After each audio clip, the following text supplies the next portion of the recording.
Hello and have a wonderful moment to all of you who are listening out there. Now, can you ask the audience na katabi niyo na tanungin niyo, what makes you happy today? Can you do that? Okay? Tanungin niyo yung katabi niyo right now. Ask them, what makes you happy today? Okay? Tapos, nung sa front niyo ngayon, tanungin niyo, itap niyo yung shoulder niya.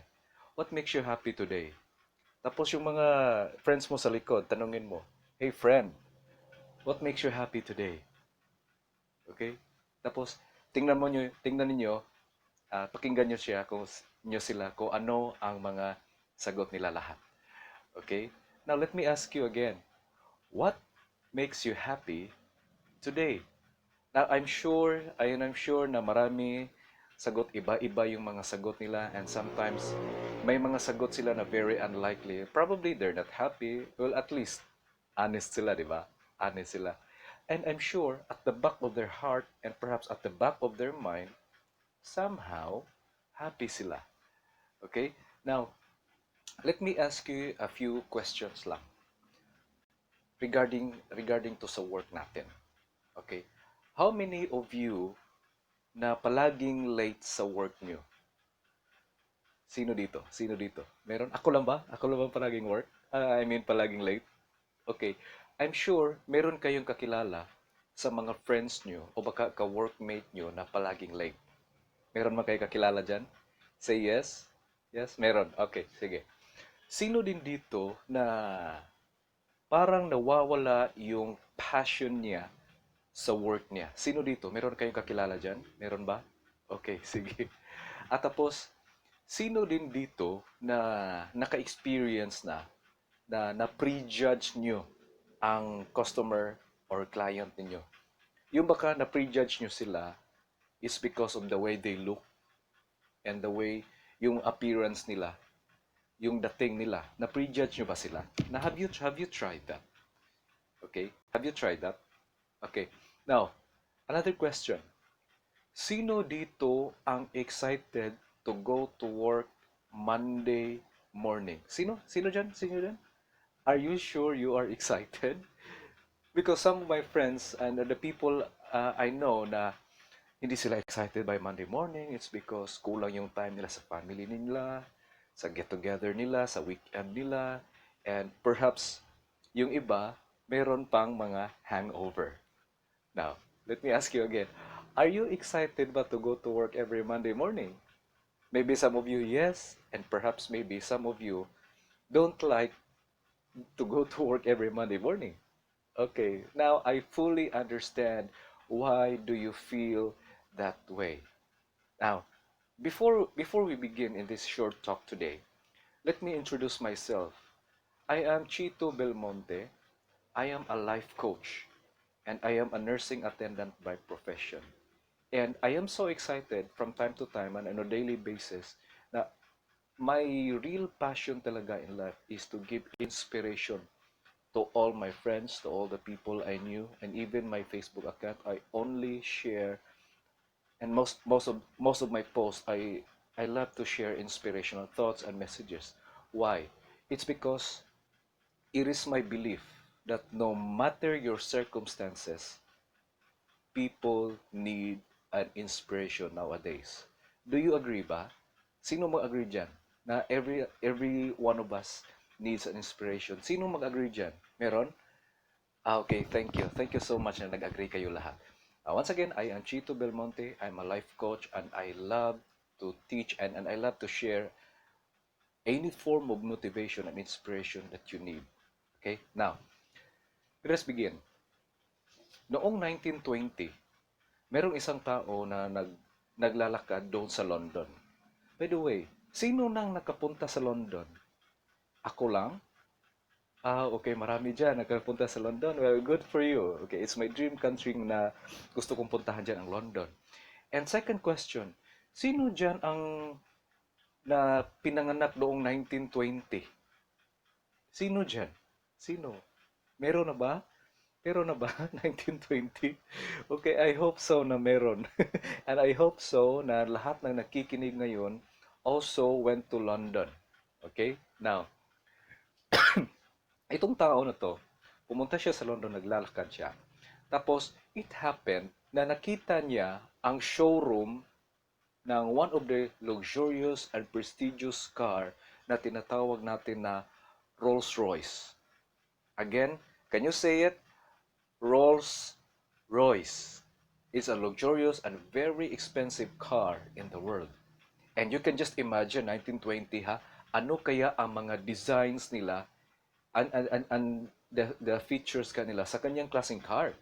Now, itong tao na to, itong hero natin to ngayon is, he was so excited because he loves cars. He loved very expensive cars, not just simply a car.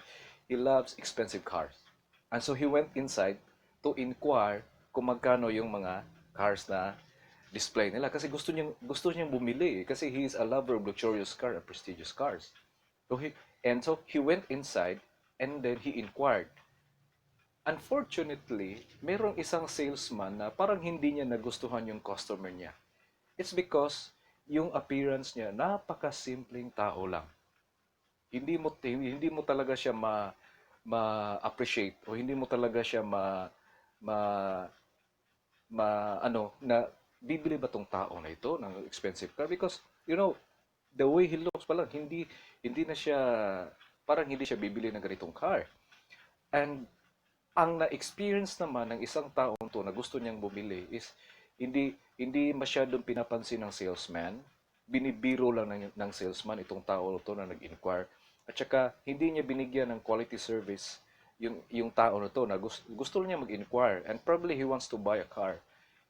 And you know what? Itong tao na to na nag-visit lang sa showroom sa Rolls-Royce, he was very disappointed. Siguro, sino dyan sa inyo na nakikinig ngayon na very disappointed kayo sa customer service sa particular establishment na pinumuntahan nyo? Have you tried that? Have you tried that ba? Na parang hindi ka satisfied sa customer service niya? Okay. Yan din ang na-experience ng tao rito. Noong 1920 na pumunta siya sa London. And so he was so disappointed, galit-galit na rin siya. He went back sa hotel na tinitirahan niya. He went back. And then, he commanded his servant. Remember ha? Meron siya palang servant. Servant, okay? Can you say servant? I can't hear you. Can you say servant? Servant, okay, very good. Okay. Meron pala siyang servant. Now, you know what? As I read along sa story nito, meron siyang servant. Sinabi niya yung servant niya, okay, tawagin mo yung showroom ng Rolls-Royce, sabihin mo, pupunta ako dyan para bibili ng cars in this particular day. And so what he did, ang servant naman, tumawag siya sa showrooms ng Rolls-Royce. Alam nyo ba kung anong sabi ng servant? Sabi niya, good morning or good day to you, showroom ng Rolls-Royce. I would like to inform you na gustong pumunta dyan ang Maharaja o Patiala sa India dahil gusto niyang bumili ng cars. What they didn't know na yung tao pala na simple lang yung damit niya, simple lang yung dating na, isa pala siyang hari sa India noong 1920. It happened lang na pumasyal siya sa London. And so, yung showroom naman ng Rolls-Royce, they were so excited because mayroong hari na pupunta dyan para bibili ng cars ng Rolls-Royce. Now, after several days, pumunta na yung hari. At this time, he dressed like a king na talaga. Yung kingly robe, kung kingly clothes niya, sinuot niya. Yung crown, sinuot niya. Kasi hari siya ng India. And pagdating niya doon sa showroom, merong red carpet na ni-ready sa kanya kasi para pupunta doon sa showroom. And what they did, kasi alam mo, yung hari, nasa kanya pa rin, nasa loob pa rin niya ang galit at saka yung kahihiyan na naranasan niya. And so they went inside and the king bought 6 Rolls-Royce cars. Ilang car ang binili niya? 6 Rolls-Royce. Again, ilang car ang binili niya? 6 Rolls-Royce. And so, what they did, ginawa nila yung process, yung mga papers nila, tapos they ship it to India. Pagdating ng 6 Rolls-Royce doon sa India, Ang ginawa ng hari, pagdating niya sa India, he commanded yung tao sa municipality niya na gamitin nyo ang 6 Rolls Royce to collect garbage and transport it to the dump site. Anong sinabi ko? Anong ginawa ng Maharaja sa 6 Rolls Royce cars? Yes, tama. Ginawang garbage collector. Gumawa sila ng nilagyan nila ng garbage, tapos i-transport nila sa dump site ang mga basura gamit ang Rolls Royce. Tama ang narinig nyo. Tama. Kasi bakit nagawa ng hari yun? It's because galit siya the way yung salesman na he was being treated.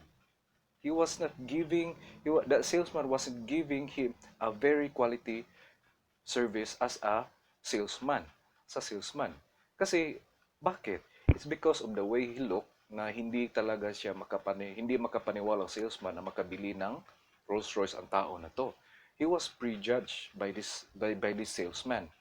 And for quite some time, na-enjoy naman ang mga Indian people to collect garbage using Rolls Royce. Napaka-social, di ba? Now, can you imagine?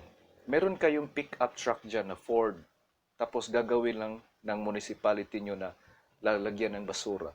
Do you think maganda tingnan? I don't think so. Di ba? Do you think maganda tingnan? Hindi maganda, di ba? Now, nung narinig yung ibang tao sa different parts of the world na may yung Rolls Royce sa India, ginamit pala nilang basura to collect the garbage, they felt so embarrassed naman na nang narinig nila yung what happened sa India. Sa different countries, I'm sure na meron ding nakabili ng Rolls Royce and that they were so embarrassed na yun pala ang nangyari sa India. Ginawang garbage collection yung Rolls Royce cars nila. So they were so embarrassed. Tapos every time na mag-drive sila, parang nahihiya na sila tuloy na mag-drive ng Rolls Royce. It happened for quite some time. Now, nung narinig ng may-ari ng Rolls Royce, they send a telegram sa India doon sa hari para mag-apologize sila sa nangyari. And what they did naman, what the king did was, tinanggap niya yung apology. Tinanggap niya yung apology nung ng company na hindi na nila gagawin na lang ng garbage collection yung Rolls Royce nila. And tinanggap naman ng hari yung apology nila. And you know what the company did to the king, to the country of India? Binigyan pa ng another 6 Rolls Royce ang India. This time, for free. Now, let me ask you, sino dito ang bibigyan ng luxurious car for free? Sino dito ang gusto niyan? Meron ba? Okay, ako lang wala. Of course, everybody loves a free item. Everybody loves it. Now, even today, if somebody will call you, legit lang pag-uusapan natin.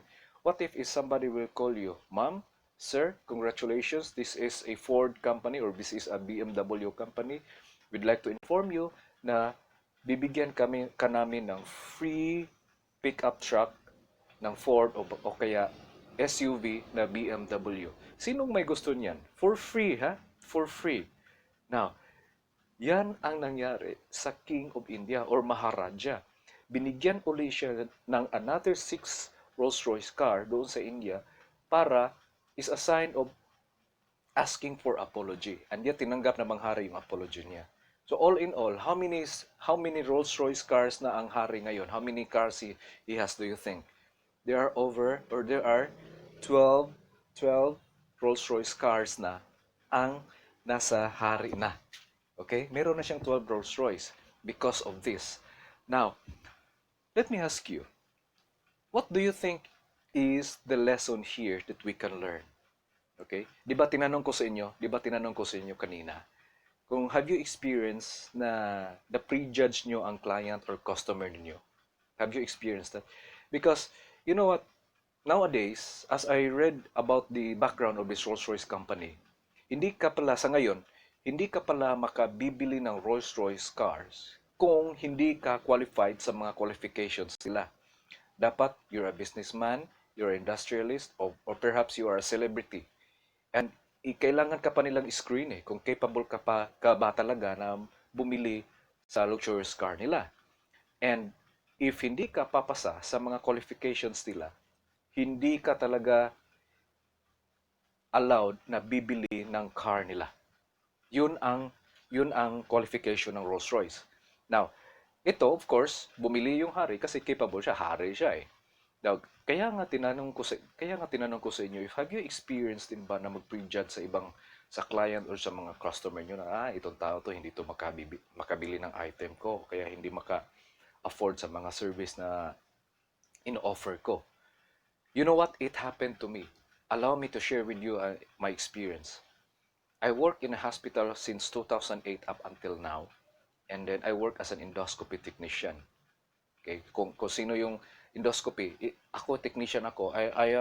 The nature of work that I have is I have to prepare before and after to prepare sa mga instruments na gagamitin ng doktor, specifically gastroenterologist, para mag-assist sa mga procedure niya. Okay. Now, it happened that one morning na merong couple na matatanda. You know what?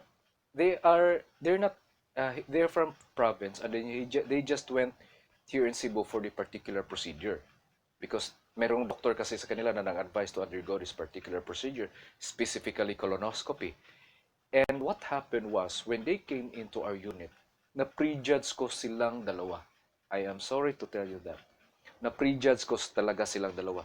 Because I was thinking, wow, this procedure is very, very expensive. And I pray that they can afford this procedure. Yun ang nasa isip ko. Yun ang nasa isip ko. And now, to make the long story short, natapos na yung procedure niya. Kasi yung husband kasi niya yung mag-undergo ng procedure eh. To make this long story short, ang total charges nila, including sa PF ng isang doktor, is almost 15,000. Magkano babayaran nila? 15,000. Okay. Almost 15,000. Kinakabahan na ako tuloy. Kasi matanda yung asawa niya, yung asawang babae niya ang nasa front ko. Tapos yung asawa niya, yung lalaki naman, nasa bed pa lang, under recovery pa kasi katatapos lang yung procedure. So tinawag ko si ma'am, sabi ko, ma'am, ito na po yung lahat ng charges niyo po. Lahat-lahat na po, kasali na po yung sa doktor natin. Sabi niya, okay, ganun ba? Okay, sige. Tapos umupo siya. And you know what? I was so surprised na kinuha niya yung maliit na bag niya, parang pouch. Tapos, and you know what? Kinuha niya yung bundles of 1,000 and bundles of 500. Ano yung mga bundles? Bundles of 1,000 and bundles of 500. Meron ba kayo diyang bundles of 1,000? Sinong meron dyan? Meron ba kayo? Meron ba kayo dyan bundles of 500? Sinong meron dyan? Meron kayo? Congratulations. Okay. There are two feelings that I felt that moment. Number one is, I felt so happy na naka-afford sila, na meron pala silang pera. Second is, I learned the lesson that hindi pala dapat mag-judge. Hindi talaga yun ideal para mag-judge, okay? I learned that lesson. And then, na-curious tuloy ako, ano ba yung background sa couple na ito? Sine-check ko yung records nila kasi sinusulat. Dapat meron tayong isusulat yan para background, para meron tayong information sa pasyente nila. And then, upon checking, sinulat ng asawa, yung babae, na they are farmers. Farmers sa lugar nila. Tapos tinanong ko si ma'am, ma'am, ano ba ang trabaho mo ngayon or pinagkikitaan nyo ngayon? Sabi niya, sir, alam mo, isa lang kaming hamak na farmer na meron kaming 5 hectares na lupa sa lugar namin. Marami kami yung niyog, lubi, for copra. And meron pa din kaming mga fruit trees na nandoon sa mga 5 hectares namin. Sabi ko, kaya pala meron silang bundles of money, lots of money talaga ang nasa kanila ngayon. Tapos, tinanong ko ulit siya, Ma'am, how about yung mga anak nyo? Ay, sir, I have 5 children. All of them nasa abroad na ngayon. Wow! You know what? My head blown away. It's because na-underestimate ko yung couple na they have the capacity pala to pay the amount. And then I was so happy because I was so worried that time na baka i-charge nila sa akin pag hindi makabayad ang couple na to. Okay, I was so worried. And then God is so good because they can afford more than they can afford sa procedures namin. And then after that recovery, na gumising na yung husband nila, and then they went off, and then doon na. I was so happy din. And then in less than 20 minutes, merong kumatok sa unit namin. Oh, yung couple bumalik. You know what? You know what happened? Binigyan nila na ako ng bread at saka drinks. Sabi niya, "Chit, for your lunch." Okay, for your lunch. Okay. You know what? They gave me that food. It's not because na they can afford. Probably it's because probably it's because meron silang heart to give. And probably because I've served them well. Although hindi ko naman pinapakita na pine-prejudge ko sila. And then that is what happened. That is why I'm asking you. Kasi may mga tao naman ngayon na related sa work natin. Talagang maraming tao ngayon na nagpe-prejudge. And then you know what? I have realized that there are few things siguro na parang hindi happy ang mga tao sa work nila. And it reminds me about sa prejudging. It reminds me in the Bible sa Old Testament na makikita natin sa 1 Samuel chapter 16 verse 7. I repeat, 1 Samuel chapter 16 verse 7. Now, let me ask you, sino ang familiar dyan sa verse na ito? Or is there anybody po ba sa audience na familiar sa prejudging about this lesson? No, prejudge. Sino ba ang familiar dyan sa mga certain verse? Okay? I'll give you an idea. 1 Samuel chapter 16 verse 7, sinabi dyan, man looks at the outward appearance, but God looks in the heart of man. Yun ang naisip ko ngayon sa about this verse na regarding sa prejudging. Kaya I was so sorry to myself na wow, na-prejudge ko yung mga tao na ito. Now, let me share to you some very good traits or common traits of a good employee. That is why I'm asking you, kasi I know lots of you here who are listening right now and who are watching right now are employees. Or if you are a businessman right now, I'm sure that you have experienced to work in a particular company or corporation. Now, in my observation lang, that is why ganun lang ang naranasan ng isang salesman, kasi probably he treated that way yung tao na he was thinking na hindi maka-afford. Probably he treated that way, it's because he has issues sa employer niya. Maybe it's because he has something talaga na parang hindi siguro siya happy sa work niya. Now, let me share to you sa mga common traits of a good employee. And tell me if do you think this person or kayo, meron ba kayo ditong ganitong traits as a good employee? Ready na ba kayo dyan? I'll just give you 3 lang. Sinong ready dyan? Okay? Gusto niyo bang mag-break muna? Gusto niyo pumunta ng CR? O okay lang? Okay lang, sige. No, ano bang sagot ng mga katabi niyo diyan na what makes them happy today? Meron na ba kayong sagot diyan? Si-share niyo mamaya? Okay, sige. Now, are you with me ba ngayon? Okay. Now, let me share to you some common traits of a good employee. We should have these traits is because sa panahon ngayon, napakabihira lang na makakuha ng trabaho. During pandemic or after pandemic, the after effect. Okay? Bihira lang. Tapos we have to keep talaga to have these traits para ma-maintain nyo ang status nyo sa employer nyo ngayon. We really need jobs today. Okay? Now, para ma-maintain nyo ang work nyo sa employer nyo, para hindi ka makasali sa list dyan na, ito si Chito. Yan, hindi yan bagay na magtagal sa company natin. Dapat kickback na to. Okay? Para maiwasan natin yan, dapat meron tayong three traits na i-share ko ngayon. Sino ready dyan na malaman yung tatlong three traits? Okay, ready na kayo lahat? Okay, sige. Now, the first trait na dapat nating i-consider is dedication. How do you define dedication sa tingin nyo? In your own terms, how do you define the word dedication? In your own terms. Meron ba dyan? Okay. Now, kung dedicated ka sa work mo, you must have, under sa dedication, we must have these traits. Okay? Now, if dedicated ang tao sa work niya, he has a passion for his or her work. Now, let me ask you, how long ka na ba sa company or corporation na dyan? 5 years? 10 years? 20 years? Wow! Ang tagal mo na pala ha? Now, let me ask you, do you still have that passion sa work mo? Yes or no? Oh, okay. I truly understand that. I truly understand. It's because of the pressure, the stress, di ba? And do you maintain your dedication ba sa work mo? I hope so. Sino dito ang dedicated sa work nila? Okay, congratulations. You must be. It's because napakabihira lang talaga makakuha ng work ngayon. Again, okay. Now, another thing, under sa dedication, you must have a positive attitude toward your job. Do you have the positive attitude toward your job?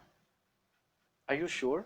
Meron ba kayong friends dyan na hindi positive sa work niya? Yung mga tao kasi ngayon, okay lang sa kanila na mag-punch in lang, tapos hindi masyadong they're not performing well because ang gusto lang nila basta may sahod lang, okay na yan. They don't do well sa mga employees niya. She or he don't do well sa mga friends niya. Wala siyang friends sa work. Okay, wala siyang friends sa work. Tapos parang hindi siya effective sa work niya. Now, probably yan ang feeling ng isang salesman sa Rolls-Royce. Probably lang ha, opinion ko lang 'yon. Because talagang ma-affected talaga lahat yung the way you handle your customer and client talaga eh. It's because of your attitude. Sometimes, nawawala yung attitude natin kasi matagal ka na sa trabaho, 10 years, 20 years ka na, ako na ang boss dito, dapat ganito ko sa akin. Well, I strongly suggest na you should change that kind of attitude naman, okay? And, being a dedicated employee, we must have a positive attitude towards our work. Another thing we need to consider is punctuality for all work related. Meaning to say, may mga events ba sa work nyo ngayon? Seminars o kaya mga refreshing courses or ano pa ba? Meron ba kayong sa company nyo, meron ba kayong diyan? Meron ba kayong mga events na ganyan? Do you come on time sa mga corporate meetings nyo? If wala, I strongly suggest na you have to be more punctual, you have to be more participative sa mga corporate events nyo doon sa company nyo. And then another thing, kung dedicated person ka, is you must be flexible when assigned work task. Flexible ka ba sa work nyo? Flexible ka ba? I hope so. Kasi sa time natin ngayon, kahit ito yung trabaho mo, sometimes we do multitasking. Alam nyo naman, yung mga tao dyan na may mga sariling company, di ba? Sometimes, in one person, kahit ito lang yung job description niya, meron ka pang ibang gagawin na hindi mo talaga job description. Kasi needed yan eh. Needed yan. And that is why I'm asking you, flexible ka ba pag ganyang mga task? I would suggest, dapat lang. Dapat lang. Kasi extra skills mo na yan eh. How come nga malalearn mo yan? Okay? Yeah, I know sometimes it's very hard. And I know how it feels kasi na maraming, na multitasking ang tawag natin dyan eh. Kahit ito lang yung job description mo. I know it's very hard. And I know how it feels. Kaya nga, you have to be more dedicated talaga sa work natin. And under those four traits na sinasabi natin, punctuality, passion sa work, positive attitude, and dapat flexibility din doon sa work natin. Ano yung first trait common traits to be a good employee is number one is dedication. Okay, meron ba kayo niyan? Okay, thank you very much na meron kayo dyan. Kasi we really need this job. We need to earn para sa family natin, di ba? Di ba? Okay. Second, second trait na dapat natin na ma-acquire yung trait to become a good employee is we must be reliable. Everybody say reliable. Reliable ka ba? Hindi? O hindi mo naintindihan ang word na reliable? Hindi mo naintindihan. Okay. Hindi ko rin alam kung paano to sasabihin in Tagalog eh. Reliable. Okay. Maaasahan. Pwede rin yan. Okay. Sinonym niya. Okay. Sabi dito sa research natin, a reliable and dependable employee is a trusted one. Now, sino ba dito ang masasabi nyo na ako ang kuha namin. Ako ang inaasahan ng company namin. Sino dito? Meron ba dyan? Ikaw ang inaasahan sa company nyo? Okay. Siguro ikaw ang inaasahan na magbukas sa company nyo. Okay? Or ikaw merong inaasahan na para mag-work out sa mga papers nyo. Okay, meron. Each of us, or may mga tao talaga na napaka-reliable talaga sa lahat ng bagay nila. Now, to become a reliable employee, you should meron tayong mga ibang traits, okay? Under sa reliable. Now remember we are talking about being a good employee. Number one, what was that again? Dedication. Second is ano yun? Reliable. Now we will talk about reliable. Okay. Becoming a reliable employee, you must be or you come to work on time. Now, sino dito ang palaging late? Kaya nga tinatanong ko dito para ma-prepare yung mind mo na, nako, ako ba yung sinasabi ni Chito na palaging late? I'm not saying that, okay? May mga tao talaga na they always come late. They have different reasons. Ano kasi sir, ano kasi ma'am, yung anak ko. Ano kasi sir, traffic. Ano kasi sir, hindi ako nakagising ng maamaga. They all have common na mga excuses. And you know what? Palagi silang late. It is very surprising, most of our friends, ang kakilala natin, it is very surprising na 5 years na sila, 10 years na sila, 15 years na sila, and perhaps 20 years na sila sa company, and yet they always come late. What do you think is the problem? Okay? Pinoprovide ng company nila lahat ng mga benefits, lahat ng gusto nila, pinoprovide lahat ng company, and yet they come always late. No? Are you like that? Sino bang kakilala nyo? Do you think sa tabi nyo always late ba yan? Okay. Meron ba kayong kakilala dyan na palaging late sa work? How about palaging late sa date? Okay. How about palaging late sa usapan niyo? Okay. Tapos, yung palaging late, they have a very lame excuse. Alam niyo ba kung anong sabi nila? Uy, hindi ako late. Nauna lang kayong dumating. Hindi daw siya late. It's a very lame excuse, di ba? And it's very funny. Okay? Now, being a reliable person, you should come on time sa mga work mo. Kahit siguro na wala ka sa mood bumalik by Monday morning, galing ka sa treat ng family mo, galing ka siguro sa mga meetings, sa mga events with your friends or whatever, or baka meron ka pang hangover perhaps, and yet as a dedicated person and as a reliable person, you must come on time. Okay? Now, another thing that we need to consider as a reliable person is showing up to work-related programs. Ito yung binanggit ko kanina, mga related activities sa company nyo. You should come to work. You should come on time din sa mga events nyo. Okay. Now, being a reliable person, you must exceed expectation. Ito yung gusto ko. Expectation. Na-try nyo ba na i-exceed yung expectation ng boss or yung manager or yung supervisor nyo? Tapos, alam ko, ito yung inasahan na gagawin mo. Tapos, ma-exceed mo ba yung gusto nila ng mga boss mo? Okay, let me share you an example There was one time na nag-flat yung motor ko. And so I went to a vulcanizing para matrabaho nyo yung gulong ng motor ko. Tapos I was thinking, while ginagawa pa yung motor ko, I was thinking na pagkatapos kong gagawin yung gulong, ma-vulcanize yung gulong ko, ang nasa isip ko, ang plano ko is kailangan ko linisin yung motor ko. Paliguan, shampoo, lahat para malinis tingnan yung motor ko. And you know what? Before natapos na ginagawa yung motor ko, I was very surprised. Kasi while tinatrabaho pa yung gulong ko, there was a young boy na pinupunasan niya ang motor ko. Pinupunasan niya. Pinupunasan niya, dinilinis niya yung motor ko. Sabi ko, wow, ibang service to ah. I was really surprised. Ibang service to. Now, sino bang nakaranas nyo dyan na na-exceed yung expectation? Sino bang mga boss nyo dyan? Sige ka, basi, meron kayong boss sa katabi nyo. Baka, boss, meron bang katabi mo ba yan, boss, yung employee mo ngayon? Na-exceed ba yung expectation niya? Expectation mo? Okay? So, sino naka-try dyan sa trabaho nyo? Now, I'm not saying na magpupunas kayo doon sa parking lot tapos punasan nyo yung car ng boss mo. I'm not saying that because I know probably it's not your job. My point is, do you exceed expectation nyo? Okay, another example of exceeding expectation. And by the way, going back sa motor ko, I decided na hindi ko na lang linisin yung motor ko. Bakit? Nalinis na eh. And I was even surprised na napakalinis niya, mahusay siyang maglinis.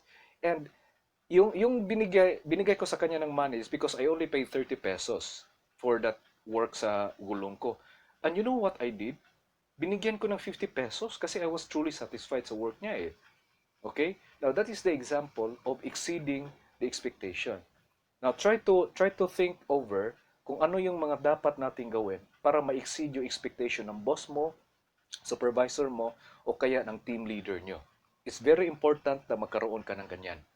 Okay? Now, I hope I am giving you suggestions on how to have this exceeding expectations sa work niya. It's because when you do that, you exceed expectation, meaning to say, you are a trusted or you are a reliable person. Okay. Now, another thing, being a reliable person is taking initiative when needed. What do you mean by initiative? Ano ba sa Tagalog ang initiative? Okay. Now, in your own words, ano bang ibig sabihin ng initiative? Meron dyan? Okay? In your own words? Okay. The way I see it talaga is, when we say initiative, gumagawa ka ng action kahit hindi ka sinasabihan or kahit hindi ka nabigyan ng instructions na gagawin mo yan. For example, naglalakad ka sa hallway ng company nyo. Tapos nakita mo yung scratch paper. Ikaw yung boss o ikaw yung manager, o ikaw yung supervisor. Tapos nakita mo yung scratch paper. Tapos you have this feeling na ayaw ko ngang kunin niya yung scratch yan. Manager ko ngayon eh. Hindi ko yung trabaho yan eh. Supervisor ko ngayon, hindi ko yung trabaho eh. Sino trabaho niya na maglinis ng scratch yan? Is, utility or housekeeping. Nako naman, kahit naman siguro kung kanong kataas ang posisyon nyo, hindi mo ba pwede ng, kunin nyo yung scratch paper tapos ilagay nyo lang sa trash bin? Sino bang mga boss dyan, have you tried doing that? Yung mga supervisor dyan, have you tried doing that? That is initiative. At least man lang, you can help the housekeeper or utility na malinis yung area na yan. It's not because nga hindi mo kaya. Because may mga tao talaga na hindi nila kayang kunin yung trash is kasi they have the high position. Don't do that. Create naman an initiative. Or kahit naman hindi ka manager, boss, or CEO, think of something na makakreate ka ng initiative. For example, Ron, when you are giving a deadline, you need to pass these papers or yung mga requirements o pinapagawa namin 3 days after. Why don't you pass it on the second day? Can you do that? Do you think it's very simple? You discover to yourself kung paano mo makakreate ng initiative sa work mo. And of course, exceeding expectation is very important talaga. And when you do that, meaning to say, you are a very reliable person. And another thing, being a reliable person, you have high quality work. Pag ganyan, dapat you have a very quality work and high quality work sa place mo kasi you are a reliable person. Nakuha nyo na ba yung mga common traits of a good employee? Ano yung first two na binanggit natin? Number one is dedication. Second is reliable. Now, meron na kayo dyan sa dalawa? Meron na kayo? Pasado na ba? Boss? Meron kasi sino bang mga boss dyan? Sino bang mga supervisor? Sino bang mga manager dyan? Boss, yung katabi nyo na employee, totoo ba yung sinabi niya na meron na siyang dalawang traits na binanggit natin? Is he dedicated ba, boss? Sinong boss dyan? O is he reliable ba? Okay, that's awesome. Congratulations, boss. You have a very good employee na katabi mo ngayon. Now, the third traits na dapat nating malaman to have a common traits of being a good employee is integrity. Integrity means you are accountable and you are honest sa work mo. Now, are you honest with your work? Honest ka ba? Now, when it comes to honesty, this is very interesting talaga, lalo na yung sa mga work nyo, work related na lalo na kung may hawak kayo na pera. Probably you're a cashier or any kind of work na naghahawak kayo ng pera. Napaka-crucial talaga na work na yan. Marami ng mga tao dyan na kick out sa work nila dahil hindi sila honest sa work nila na, na marami nang yung kinuha mga pera sa company nila. Meaning to say, wala kang integrity sa work mo. Wala kang integrity. Wala kang kredibilidad. Now, aside sa pera, ano bang nasa isip nyo ngayon na ay sa bagay na ito, wala akong integrity sa bagay na ito sa work ko. For example, Ron, if you are given an assignment na mag-submit ng requirements or papers sa report nyo, dapat in less than or dapat after 5 days i-submit nyo. Tapos, na-submit nyo yung papers, 7 or 8 days, dyan nyo na pa-submit. Yung deadline is dapat within 5 days or 5 days pa. So, wala kayong integrity dyan. Lalo na kung meron kang hawak na posisyon ngayon, na wala kang integrity. Kung bakit ganyan ang attitude mo.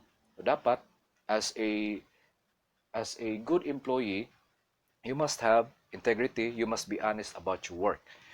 Now, another thing that we need to consider about sa integrity is you are aware of the core values and demonstrate them regularly. Alam nyo ba ang mission and vision nyo sa company nyo? Sinong may alam dyan? Wala?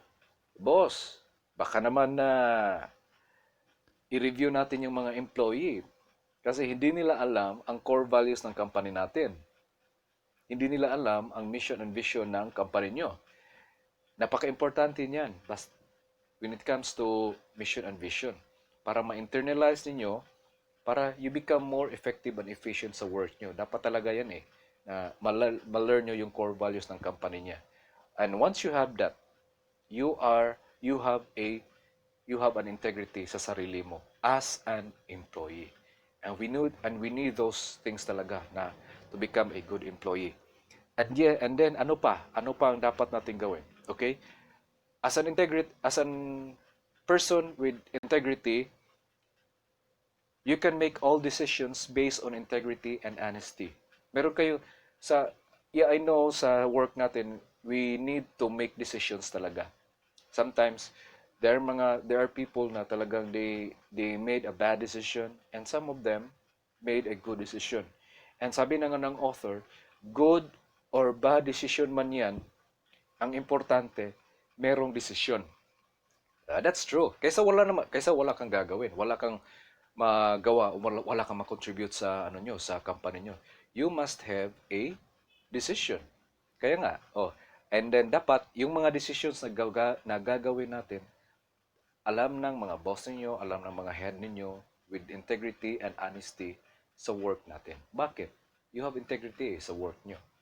Kaya nga, we need to make a decision talaga na magiging fair sa lahat, at magiging favorable din sa company natin. Okay? Now, sino sa inyo dyan ang perfect score na you are a good employee?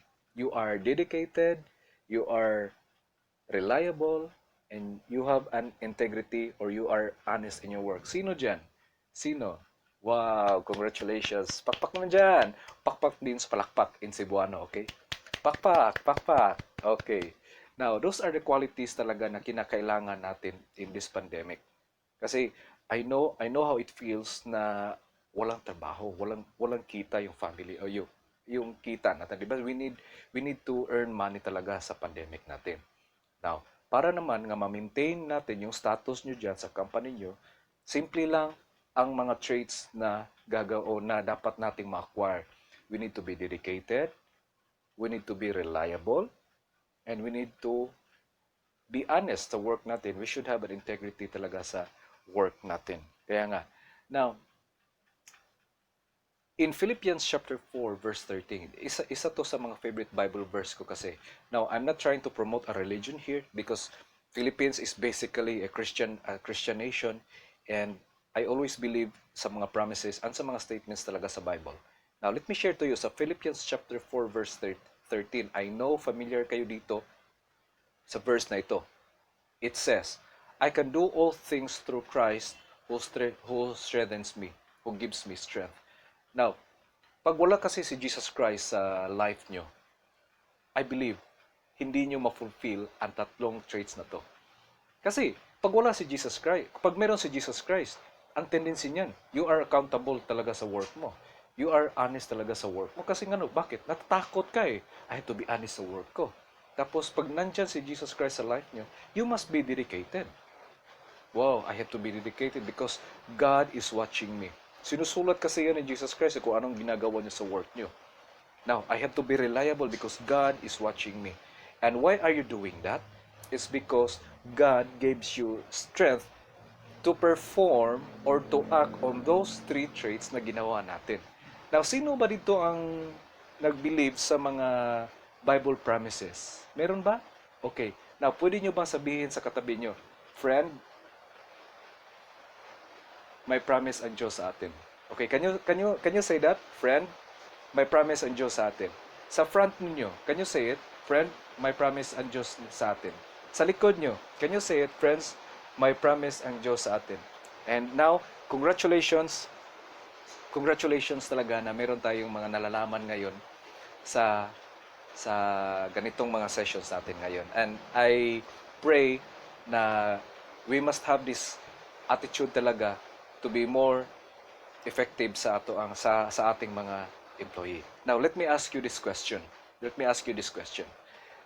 How can I serve sa company niyo? How can you serve sa company niyo with substance even if people don't like you? Now, I know how it feels na pupunta ka sa company niyo na ay ayaw ko mag-work ngayon kasi may mga friends ako na ayaw sa akin. I know how it feels, di ba? And yet, we will try to have this Bible verse. When God gives you strength, hindi ka matatakot sa mga tao kahit sa mga people who don't like you. Why? Because when God gives you strength, you are reliable in your work, you are dedicated, and you have integrity. Kaya nga, I gave you this question. How can I serve?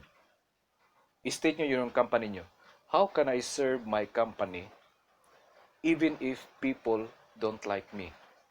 If you do not answer that question, I can guarantee you, you will remain a mediocre employee.